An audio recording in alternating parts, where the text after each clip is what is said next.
hoy día, el último día de este mes. Entonces vamos a comenzar con la oración. Cierren sus ojos allí y oremos todos juntos, sí, un momento de reverencia. Padre bendito, te damos gracias en el nombre de Cristo Jesús por este día, Señor, en el cual tú nos regalas de poder estar una vez más en esta cita contigo para poder aprender de tu palabra, para poder conocer más acerca de ti, conocer realmente lo que acontecía en esos tiempos, lo que sucedía en esos tiempos, y así saber realmente la verdad de las cosas, Señor. Queremos conocer un poco más de lo que tú nos quieres mostrar, de lo que nosotros queremos aprender, de lo que nosotros queremos practicar en nuestra vida también. Permítenos, Señor, que tu Santo Espíritu nos enseñe, nos muestre, que todo lo que podamos aprender hoy podamos guardarlo en nuestro corazón y a la vez también ponerlo en práctica, porque esto es bueno, es agradable y perfecto para ti, como también para nosotros. Gracias, Señor, en el nombre de tu Hijo amado Jesús. Amén y amén. Bien, chicos, la semana pasada nos quedamos en el versículo 4. Hoy día vamos a terminar acerca de las bodas de Caná. Vamos a terminar los versículos que corresponden a ese tema de la boda.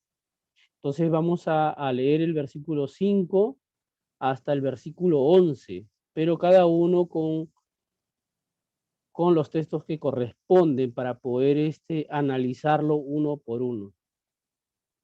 Entonces necesito que ustedes puedan prestar bastante atención y tomar apuntes de lo que vamos a lo que vamos a compartir, ¿sí?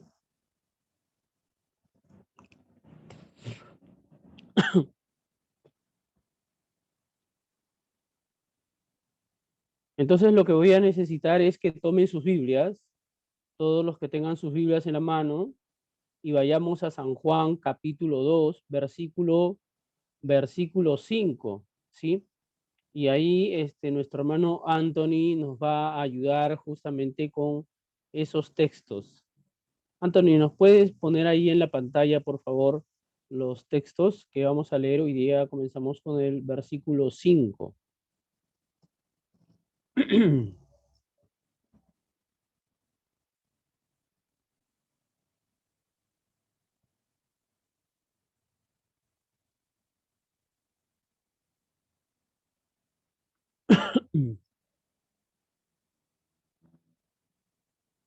Recuerden que estamos analizando o estudiando las bodas de Caná, ¿no?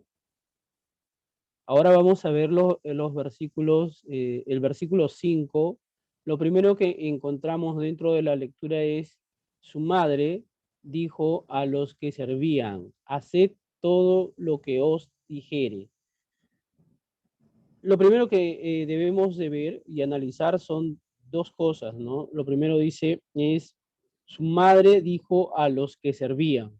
Esa es la primera línea. La segunda línea dice, haced todo lo que os dijere.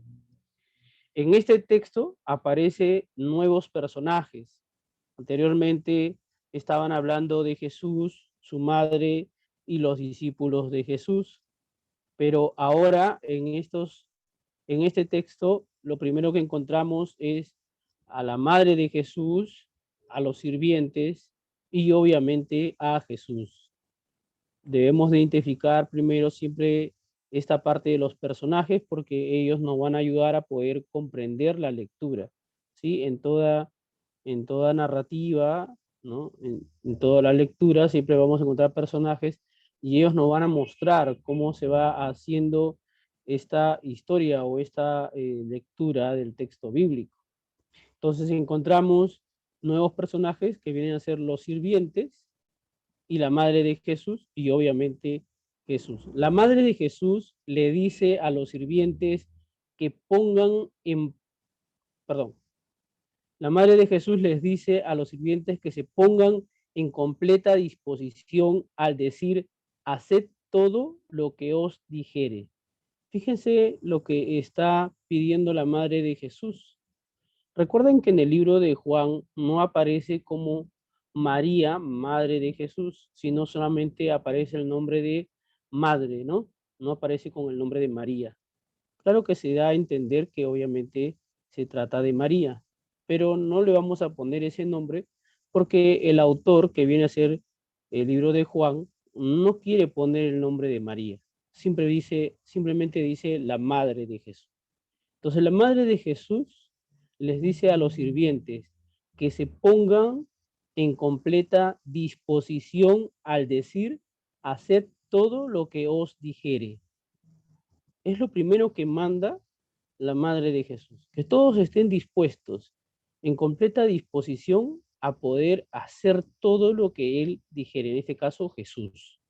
La madre de Jesús no sabía, por otro lado, los planes de Jesús, o sea, le manda así simplemente que se pongan a disposición, pero no sabía qué es lo que iba a realizar Jesús. Obviamente se sabía que se había acabado el vino, pero no sabía la madre de Jesús qué es lo que iba a realizar Jesús a falta de vino. Ella simplemente le dijo, el vino se ha acabado, pero no sabía lo que iba a hacer Jesús. Eso nos da a entender que después de que María le dijo a Jesús esas palabras de que se había acabado el vino, automáticamente ella se fue y los dejó ahí a los sirvientes con Jesús. Entonces, ella no tenía ni la menor idea ni los planes que Jesús iba a realizar. ¿Mm?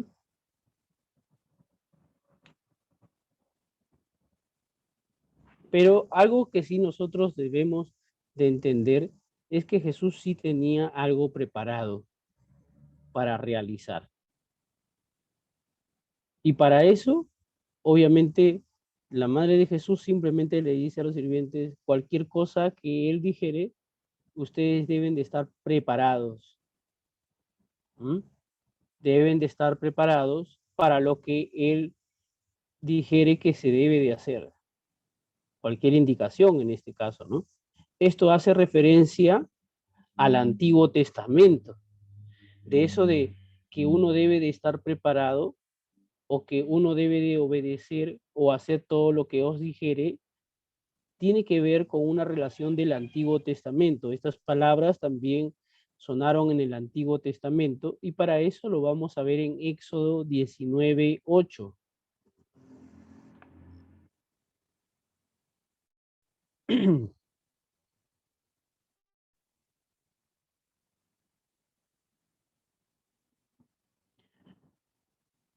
En Éxodo capítulo 19:8 dice, y todo el pueblo respondió a una y dijeron, todo lo que Jehová ha dicho, haremos. Y Moisés refirió a Jehová las palabras del pueblo. Fíjense lo que está aconteciendo. María dijo, todo lo que él os dijere. Recuerden que Jesús es Dios cuando estábamos hablando de el libro de Juan en el primer versículo. En el principio era el verbo y el verbo era con Dios y al final dice y al final dice que Dios es Jesús o Jesús es Dios. Entonces aquí también pasa lo mismo. Dice, y todo el pueblo respondió a una y dijeron, todo lo que Jehová ha dicho, haremos. María parece tomar estas palabras al decir, todo lo que él os dijere, o sea, Jesús, todo lo que Jesús dijere, eso ustedes van a hacer. Y esto no solamente se ve aquí, sino también se ve en el libro de Génesis 41:55. Mientras nuestro hermano Anthony va buscando, voy a tomar un poquito de agua.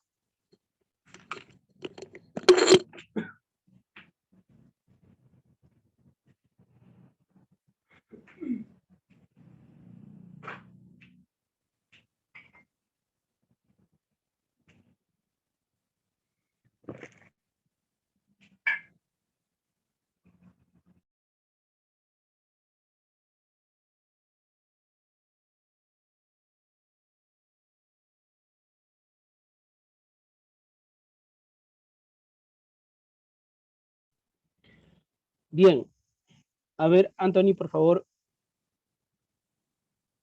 sigamos. Entonces dice en Génesis 41:55, cuando se sintió el hambre en toda la tierra de Egipto, el pueblo clamó a Faraón por pan y dijeron, Faraón, y dijo, perdón, Faraón a todos los egipcios, id a José y haced todo lo que él os dijere. Fíjense, aquí hay una representación también de cómo Dios le dio autoridad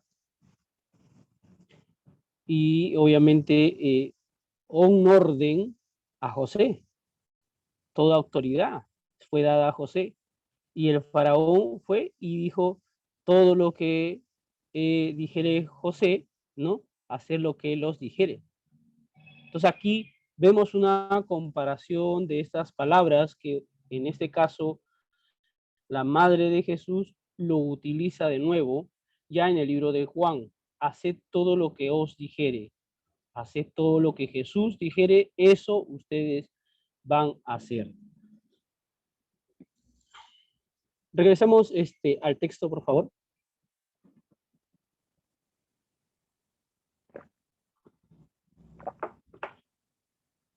Entonces lo que vemos aquí es la fe de la madre de Jesús. Primero, hay una fe, hay una confianza de la madre de Jesús.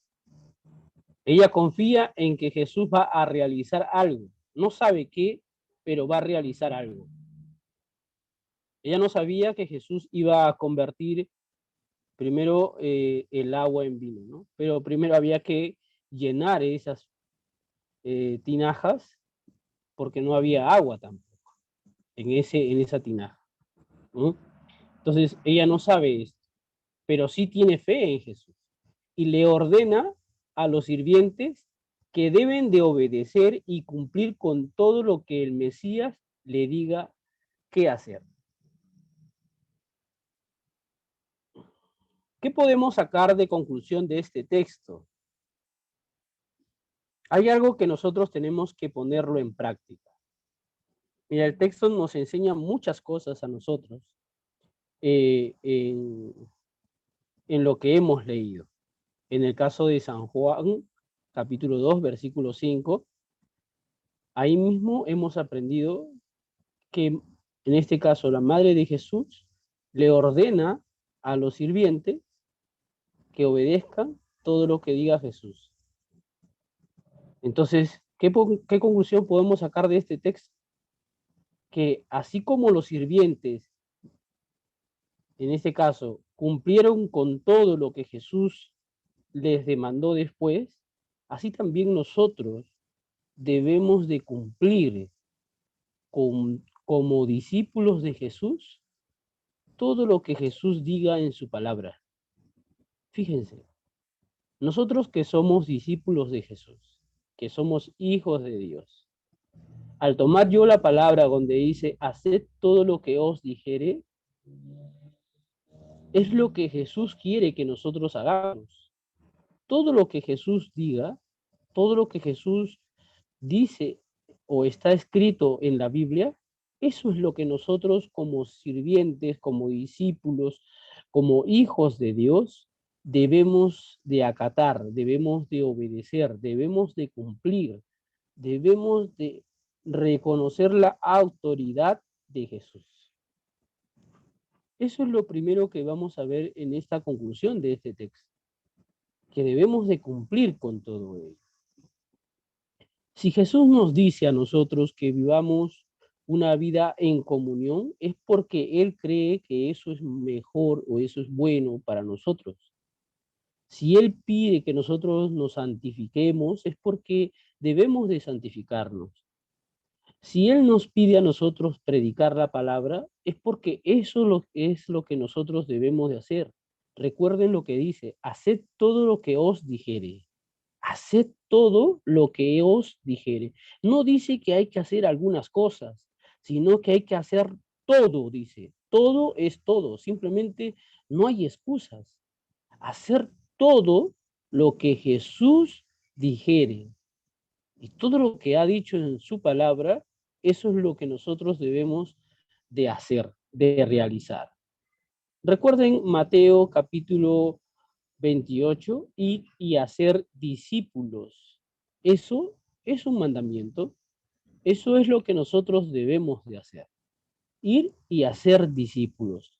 Pero la palabra discípulos no tiene nada que ver con que ir y predicar, que es muy diferente. Hacer discípulos es enseñar a alguien a seguir los pasos de Jesús.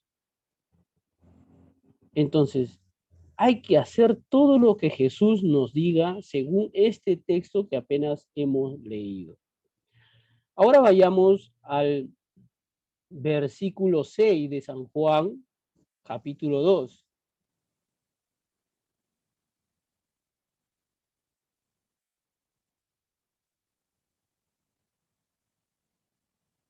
Anthony, de repente hay alguien ahí que de repente no está esperando, de repente si es que hay alguien esperando para poder entrar, no lo sé. Si puedes chequear, sería genial. No, ya le quité la sala de espera, no hay nadie. Ah, Si ya, no, entrarían ya, directamente. ya, bacán, gracias. Vamos a ver los tres versículos de frente, del 6, 7 y 8. Y estaban ahí 6 tinajas de piedra para agua, conforme el rito de la purificación de los judíos, en cada una de las cuales cabían 2 o 3 cántaros. Jesús les dijo, llenad estas tinajas de agua, y las llenaron hasta arriba, hasta el tope, ¿no? Entonces les dijo, sacad ahora y llevadlos al maestresala, y se lo llevaron. Fíjense cómo vamos viendo detalles. Ahora ya nos van a presentar en este caso lo que van a hacer los sirvientes, que van a llenar las tinajas de agua a estas tinajas de piedra. ¿Y por qué no pudo haber sido de barro? Pudo haber sido de barro, algunos consideran que pudo haber sido de barro, pero lo lógico es que sea de piedra porque el de barro tenía como algo de impureza. Entonces, al contaminarse el agua, eso se volvía impuro y no le servía a los judíos, porque los judíos tenían una creencia de que todo lo que estaba contaminado o el agua que estaba contaminado, pues eso los llevaba a no ser santificados o no ser purificados delante de Dios. Entonces tenían que ser de piedra estas tinajas, pero no solamente eso. ¿Mm? Estaban ahí, lo primero que rescatamos son ahí estaban 6 tinajas de piedra. ¿Por qué no pudieron haber sido 7, 8 o 5? El número de representación tiene un porqué. El número 6 es al hombre imperfecto. Eso es el concepto que tienen los judíos. El número 6 es el hombre imperfecto, es como nosotros. El número 7 es el número perfecto de Dios. ¿Eh? Pero eso no lo vamos a hablar ahora. En su momento llegará un tiempo en que lo podamos hablar. Solamente quería darle como una referencia. Entonces, estaban allí 6 tinajas de piedra para agua, la cual servía para la purificación de los judíos. Cada tinaja de piedra rendía para 100 litros de agua. O sea, era un montón. Ahora saquen en su cuenta ustedes 6 tinajas para 100, 600 litros de agua era muchísimo. ¿Mm? O sea, había mucha gente, pero aún así esos 600 litros iba a durar para el tiempo de la fiesta.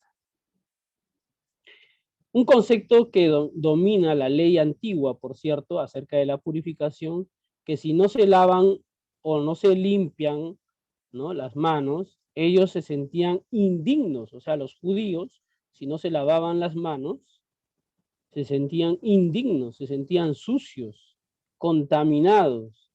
Por ende, ellos no podían estar delante de Dios en esa forma, porque si se sentían sucios, indignos, ellos creían que Dios no los iba a aceptar, o en todo caso, pues no, Dios no los iba a mirar a ellos, ¿no? Con agrado. Pero todo esto era una tradición de los judíos, o sea, los judíos tenían ese concepto. Era una tradición, no era que Dios los iba a aborrecer. Simplemente ellos habían aceptado esta tradición. Y eso lo podemos ver en el libro de Marcos. Por eso, cuando estamos leyendo la purificación, dice la purificación para los judíos. O sea, esas tinajas se llenaban de agua y ahí ellos sacaban agua para lavarse las manos y se purificaban, ¿no? Pero la purificación era solamente la parte externa, no era la purificación en la parte interior, o sea, en la parte del corazón del hombre, ¿no? Ahora sí, por favor, Anthony, ayúdame con el libro de Marcos, capítulo 1 hasta el 4.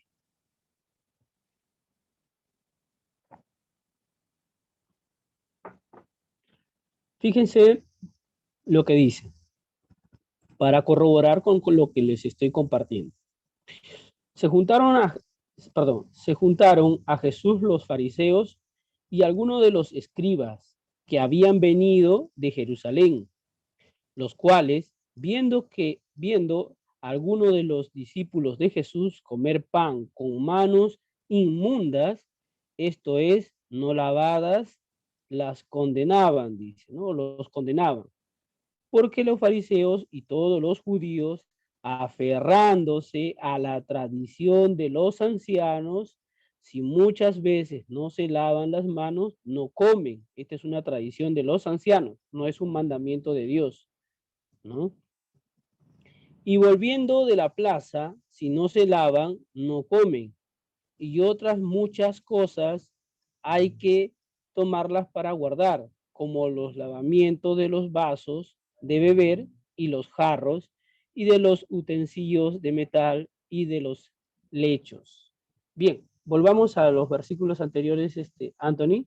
Entonces ahí nosotros podemos observar que esas tinajas que estaban allí era justamente para la purificación de los judíos, o sea, para lavarse las manos. Ellos sacaban esa agua y esa agua que sacaban servía para lavarse las manos o en todo caso los brazos, la parte que ellos se habían ensuciado, y entonces se podían sentir dignos delante de Dios. Ahora, estas tinajas estaban vacías, no tenían agua. Entonces Jesús lo que hizo fue pedirle a los sirvientes que llenaran las 6 tinajas hasta el tope, o sea, hasta arriba.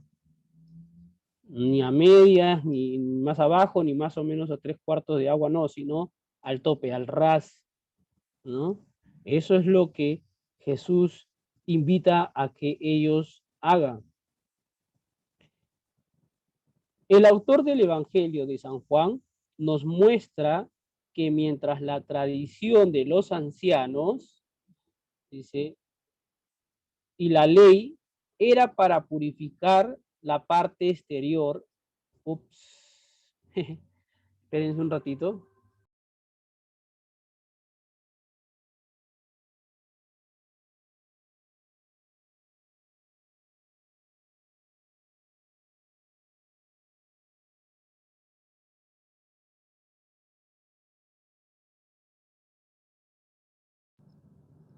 Ya, ok, ahora sí.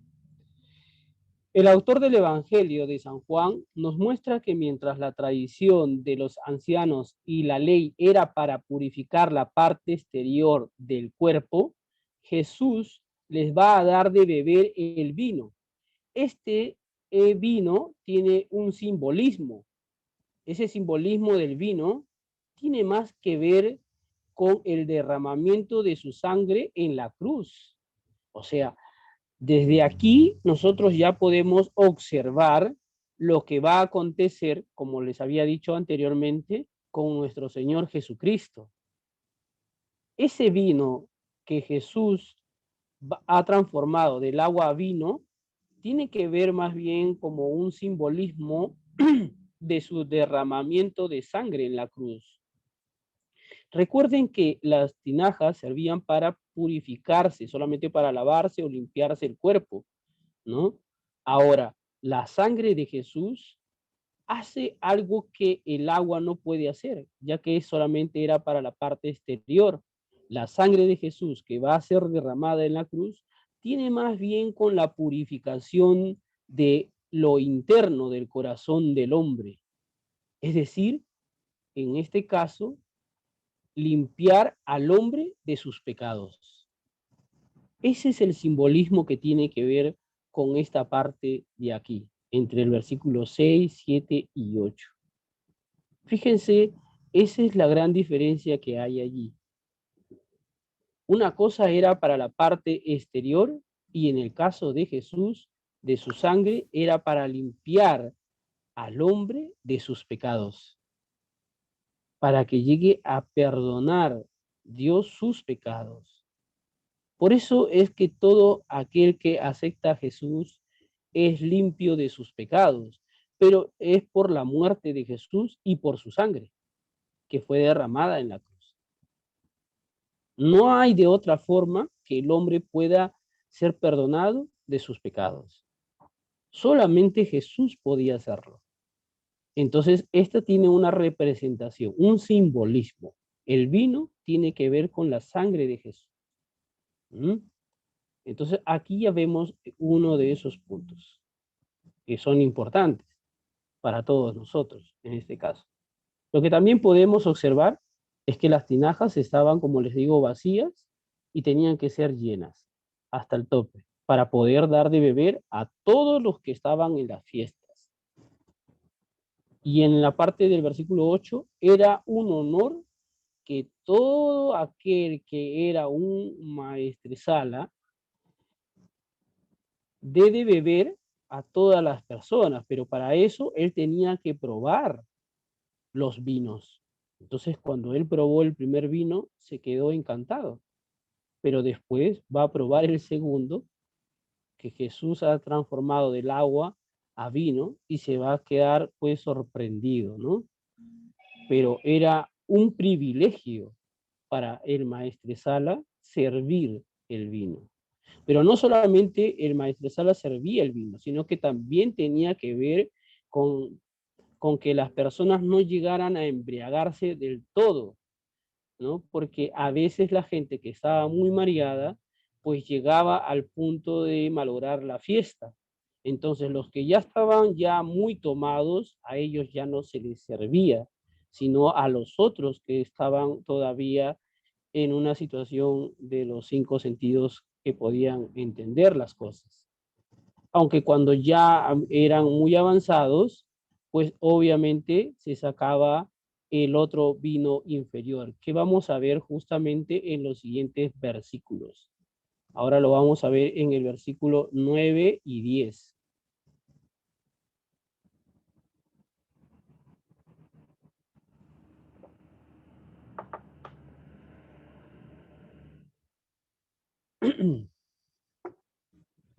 Cuando el maestresala probó el agua hecha vino, sin saber él de dónde era, aunque lo sabían los sirvientes que habían sacado el agua, llamó al esposo y le dijo: todo hombre sirve primero el buen vino, y cuando ya han bebido mucho, entonces el inferior.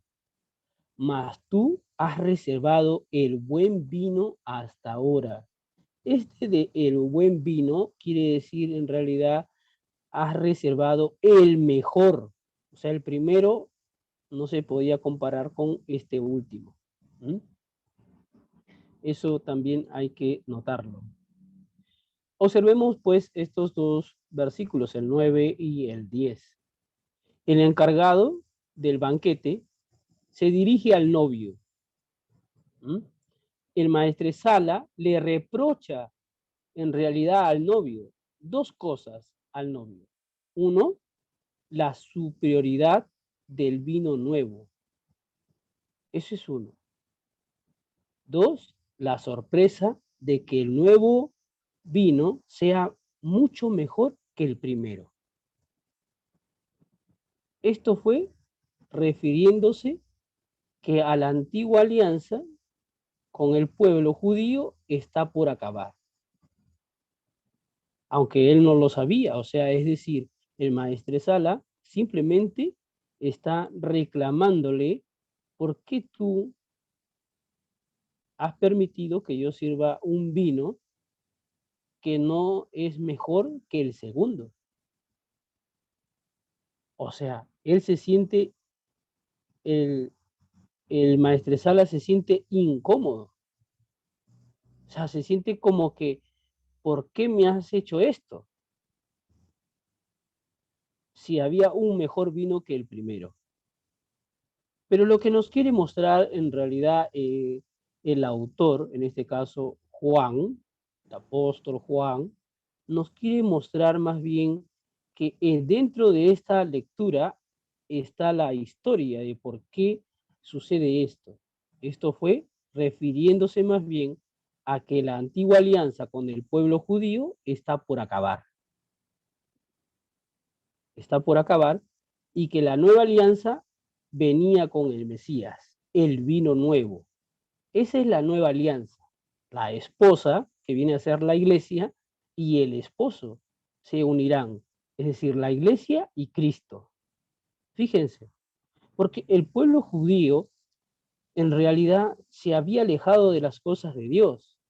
Y como se había alejado y no creían ya tampoco ni siquiera en Jesús cuando Él vino, por eso lo rechazaron, según lo que habíamos leído, no según, sino como habíamos leído en el libro de Juan, capítulo 1, ¿no? De los versículos 5, 6, 7, donde dice: a lo suyo vino y los suyos no lo recibieron. Entonces ellos rechazaron. No todos los judíos, pero la gran mayoría sí lo rechazó a Jesús. Al rechazar ello, viene a ser este nuevo pacto, esta nueva alianza, una referencia a que la iglesia de Cristo pues viene a ser la esposa y Jesús viene a ser el esposo. ¿Mm? Y el esposo se unirá, y la iglesia y Cristo obviamente serán todos uno solo.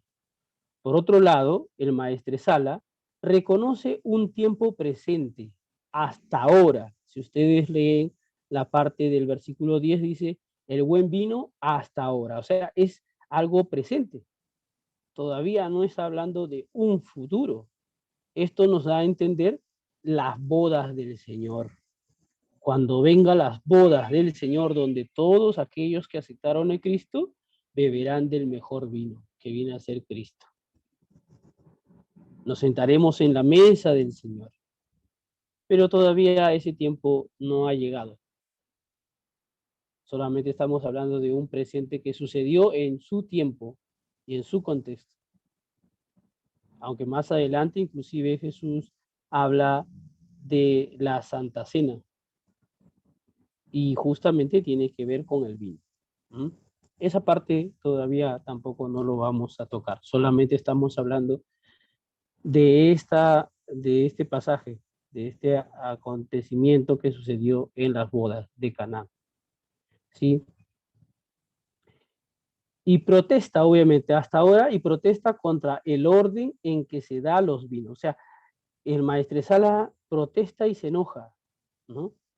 Por el orden, ¿no? Que se da, en este caso, pues, los vinos. Debió haber sido mejor el vino que sacaron, ¿no? De la tinaja de piedra, porque era mucho mejor que el primero que había servido el maestresala.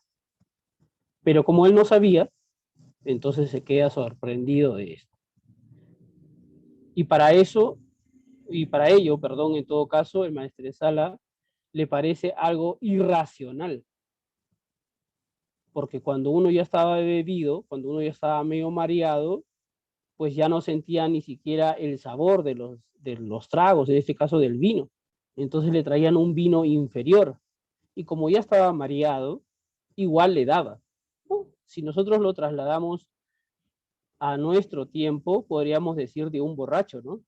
Comienza tomando, por decir, no sé, pues una cerveza, y al último termina tomando pues su cañazo, anisado, su preparado, su no sé, bueno, un montón de cosas que ya para él es algo normal. Ya toma y recibe cualquier cosa de trago, ¿no? Igualito pasa en esto. Supuestamente se debería de haber dado el mejor vino y después el inferior. O sea, el que ya no tenía tanto sabor, el que no tenía tanto gusto, el que tenía mucho más alcohol inclusive, pero no sucedió eso, sino que se dio el mejor vino. Y eso tiene que ver con nuestro Señor Jesucristo. Pero también tenemos que ver también esta parte de la comparación que habla acerca del autor, ¿no? El autor dice que hay una comparación contra la ley, o sea, la ley del Antiguo Testamento y del Nuevo en Cristo Jesús.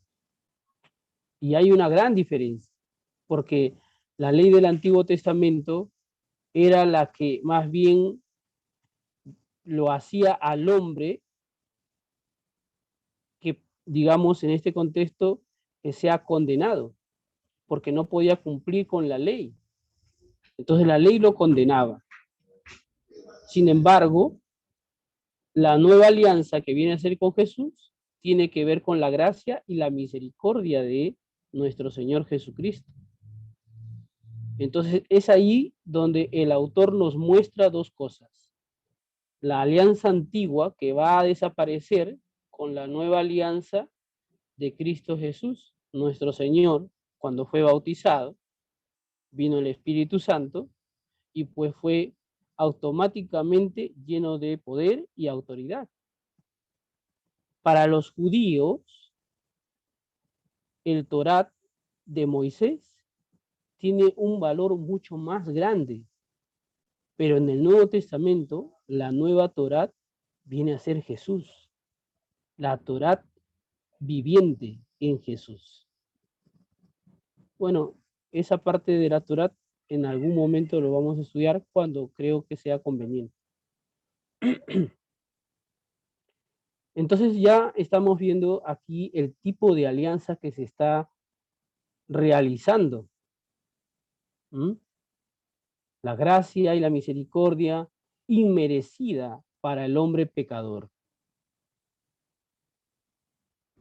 Esto es lo que está aconteciendo. Es la nueva alianza inmerecida para el hombre pecador. Cristo Jesús va a ser quien va a morir en esa cruz. Esa es la nueva gracia y misericordia. Porque la ley condenaba al hombre, porque el hombre nunca cumplía con lo que estaba establecido. Entonces era condenado a muerte, o desechado o apartado de Dios en este caso. Otro de los casos que vemos son los sirvientes.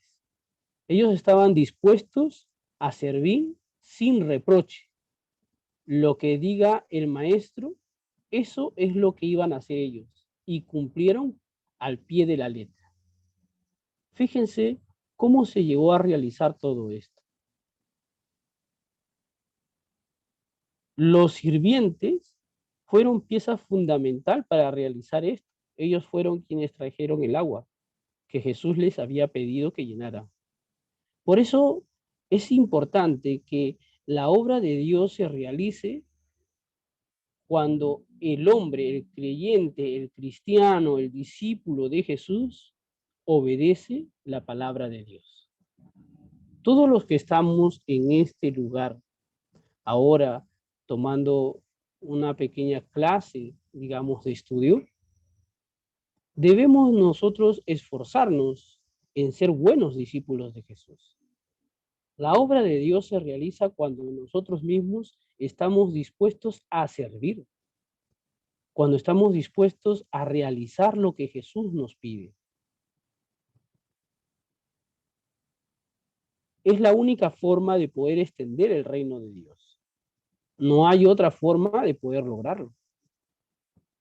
A veces nosotros queremos cambiar nuestra situación, nuestro país, pero si nosotros no obedecemos, no hacemos como los sirvientes que estuvieron en la boda y cumplieron al pie de la letra lo que Jesús les mandó, seguro que tal vez no se hubiese realizado.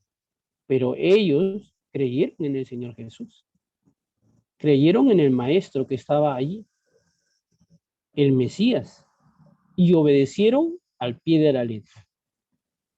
Dentro de esta enseñanza también está ahí. Ellos no tuvieron reproche de nada, ellos no le reprocharon a Jesús nada, simplemente cumplieron con todo. A veces nosotros nos pasa que cuando Dios nos pide algo, le decimos, pero ¿por qué, Señor? Eso significa un reproche. No, pero Señor, yo no lo quiero hacer, o sea, pero ya está bien, pero tú sabes que yo soy débil. Eso también es una manera de justificarse. Usted y yo, o todos los que estamos aquí ahora, somos discípulos de Jesús. Debemos de ser como esos sirvientes. Así debemos de ser. Hacer las cosas sin reproche. Obedecer al maestro y cumplir al pie de la letra. Vayamos al versículo 11, el último también, para terminar.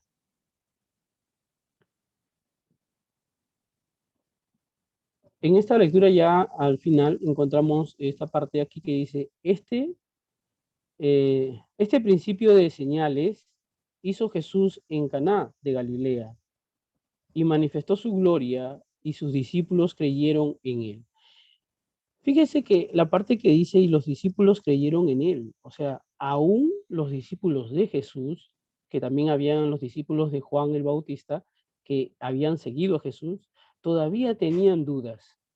Solamente Natanael fue quien le dijo, este es el Hijo de Dios, ¿no? Nadie es más. O este es el Mesías, ¿no? O este es el Cristo también, como lo dijo. Pero después, nadie es más. Todos los demás tenían dudas. Pero al ver el milagro que Jesús hizo, ellos creyeron. Fíjense, muchas personas hoy en día esperan un milagro para creer en Jesús. Sin un milagro, no pueden creer en Jesús. Pero el creyente no debe esperar un milagro. Lo que debe de hacer es lo mismo que hicieron los discípulos o los sirvientes que estaban en la boda. Ellos simplemente obedecieron la palabra del Señor.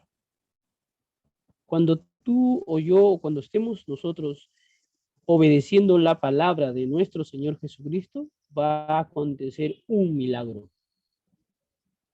El milagro no se realiza antes, sino más bien, primero, nosotros debemos de creer en su palabra, es decir, en lo que dice Jesús.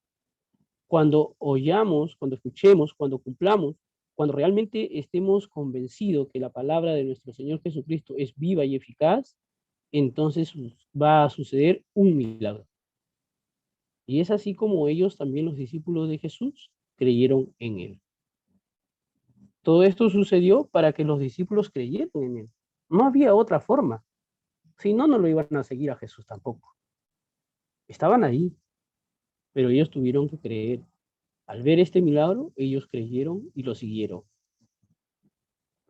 ¿Para qué sucedió esto? Para que veamos su poder, su manifestación, la gloria de Dios. ¿Mm? No olvidemos, por otra parte, que esto no se pudo haber realizado sin antes el bautizo de Jesús. Porque ya Juan, justamente Juan el Bautista, habla de que descendió el Espíritu Santo y se posó en él o habitó en Jesús, o en todo caso también podríamos decir que se quedó con Jesús dentro de él. Y al recibir el Espíritu Santo, él recibió autoridad y poder. Si Jesús no hubiese recibido el Espíritu Santo, no hubiese podido realizar tal magnitud. Pero el Espíritu Santo moró en el Señor, en nuestro Señor, y por ende, él realizó tal cosa de convertir el agua en vino. Entonces, qué importante es también el Espíritu Santo en nuestra vida. Hoy debemos de buscar el Espíritu Santo que more en nosotros, así como el Espíritu Santo moró en nuestro Señor Jesucristo, también en nosotros debe de morar el Espíritu Santo de Dios, para que nos guíe, y no solamente para que nos guíe, sino para tomar control de nuestra propia vida, que Él tome control.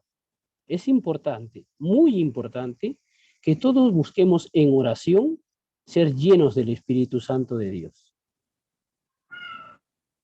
para poder creer en la palabra de nuestro Señor Jesucristo.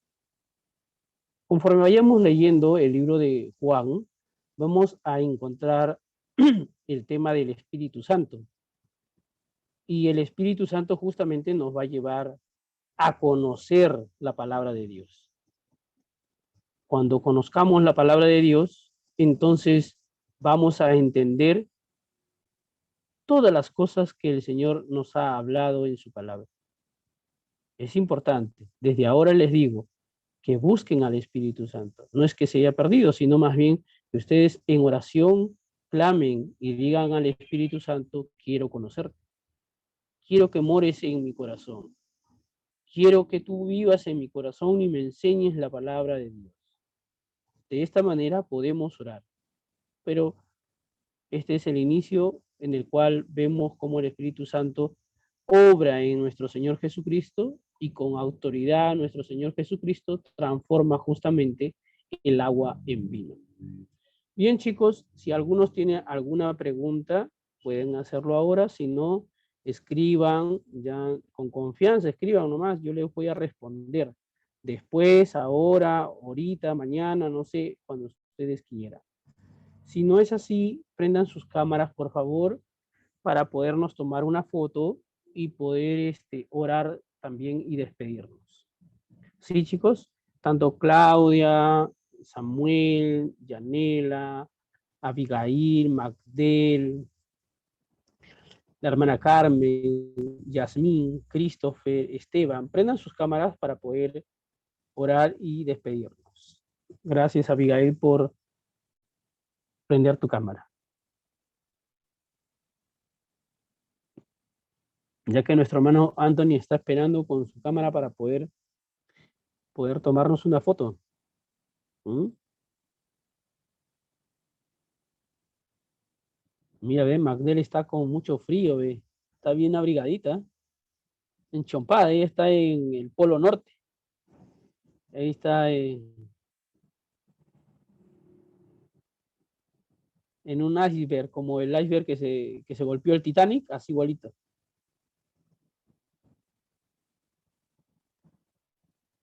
Bien. Anthony, ¿nos ayudas con la cámara, por favor?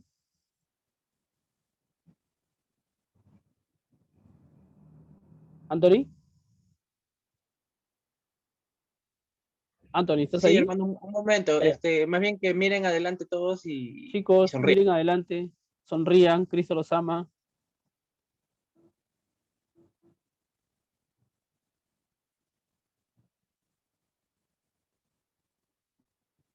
Ya listo. Listo. Bien, chicos, vamos a orar, ¿sí? Padre bendito, te damos gracias en el nombre de Cristo Jesús por esta hora, por tu palabra, por enseñarnos, Señor, a aprender a vivir como también lo hicieron los sirvientes que estuvieron allí en ese tiempo y pudieron cumplir con todas las cosas que nuestro Señor Jesucristo les pidió que ellos realizaran.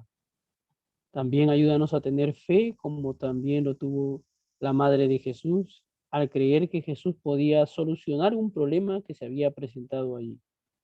Gracias, Señor Jesús, porque tú eres la nueva alianza, porque tú derramaste tu cruz, tu sangre en la cruz, por haber muerto por nosotros, por habernos limpiado en nuestro corazón.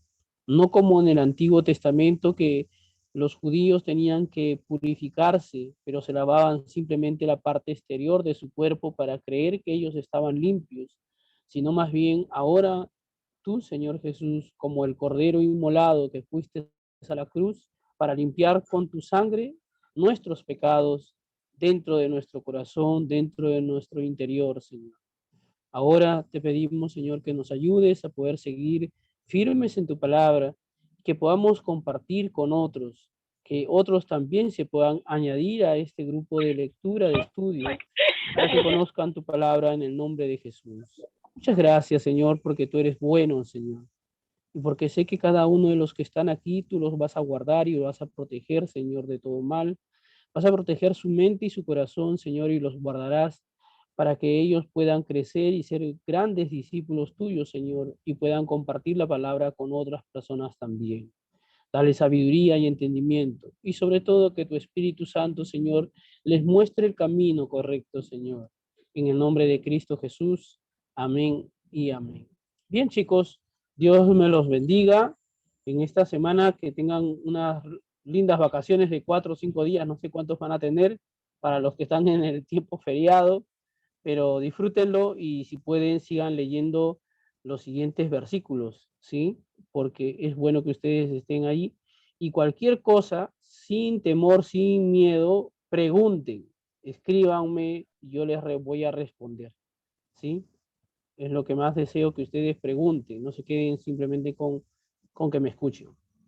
Dios los bendiga a cada uno, chicos, chicas, Dios me los bendiga, hasta luego. Hasta luego, hermano. Hasta luego. Hasta el próximo miércoles, hermano. Gracias. Miércoles. Cuídense. Dios los bendiga. Hasta luego. Hasta luego, hermano. Bendiciones, hermano. Nos Hasta vemos. luego, Cuídense. Samuel. Hasta luego, Anthony. Hasta luego.